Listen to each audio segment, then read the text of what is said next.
መጀመሪያ ስሜ ጣዕመ ተስፋዬ እሸቱ እባላለሁ። ኦሜጋ ቴክ ሪሳይክሊንግ ዘርፍ በፕላስቲክ ሪሳይክሊንግ ዘርፍ ዋና መስራች ነኝ።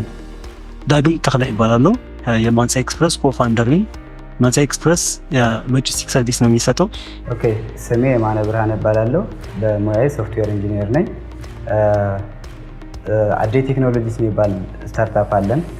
አሁን ኤግዚስት የሚያደርገው እኛ አካባቢ ትራዲሽናል ነው የሚሰራው። ስለዚህ ከፋርመር እስከ ቴክሳል የሆኑ ይዞች እነሱ በሚገባቸው ቋንቋ አዘውን እኛ ማርኬቱን ናቪጌት አድርገን ገዝተን እናመጣላቸዋለን። አሁን አይዴንቲፋይ ያደረግነው ትልቅ ፕሮብለም ብለን እኛ ሀገር ውስጥ ያለው አንኢምፕሎይመንት እና አንደር ኢምፕሎይመንት ነው።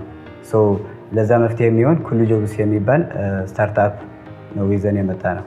በእርሻ በፕላስቲክ ችግር እንትን ስለመምጣት ስለሚችል ይህንን ችግር ለመፍታት ያው ምን ማድረግ አለብኝ ብዬ ያው ወደዚህ እንትን ገባሁ ማለት ነው። ወደዚህ ስራ ከነበረኝ ስራ ወጥቼ ወደ ኢኮመርስ ወደ ሎጂስቲክ ሰርቪስ ስገባ እዛ ዘርፍ ላይ ማለቃቸው ብዙ ነገሮች ነበሩ።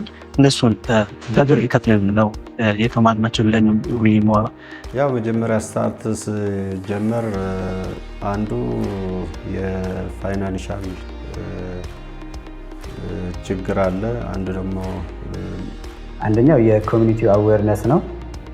ማለትም በዲጂታል ወይም በዌብሳይት መልኩ ወይም በሞባይል አፕሊኬሽን መልኩ ስራ እንደሚገኝ ወይም ደግሞ በሶሻል ሚዲያ ስራ እንደሚገኝና ትክክለኛ ስራ መሆኑን አዌርነስ የለው ማህበረሰብ። አንደኛ የሲት ፕሮግራም ውስጥ የገባሁት በኢሜል ነው ሰው ፎርዋርድ ያደርግልኝ። በኦንላይን ነው። ኦንላይን ባገኘሁት አድቨርታይዝመንት ነው አፕላይ ያደረግኩት። እኛም በወሰድነው ስልጠና እሱ ሪዲፋይን አድርገናል ማለት ምና ማድረግ ያለብን ነገሮች ስቴፕ ባይ ስቴፕ እንድናቀርቡና እዚህ ሂውጅ ኢምፓክት ነበር የፈጠረው።